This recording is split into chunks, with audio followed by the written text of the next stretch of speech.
રાંદેર પોલીસે ફિલ્મી ડબ્બે ઘરફોડ ચોર દબોચી લીધા હતા.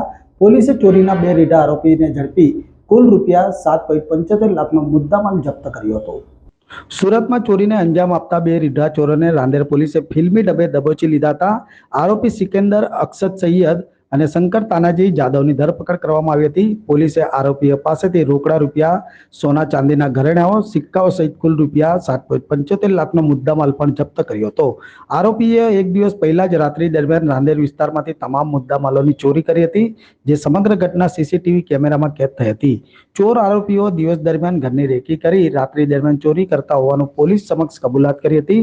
ઘરના દરવાજા, નકુચા, લોખંડનો સેન્ટિંગના કામની કાંટોની જેવા સાધનો વડે લોક તોડી ઘરમાં પ્રવેશ કરતા હતા અને ચોરીને અંજામ આપતા હતા અને રોકડા રૂપિયા તથા સોના ચાંદીના ઘરેણાની ચોરી કરી ફરાર થઈ જતા હતા.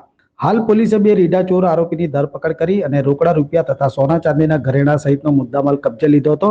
જ્યારે રાંદેર પોલીસે ચોર ઇસમોની વધુ તપાસ આદરી હોવાનું જાણવા મળ્યું હતું.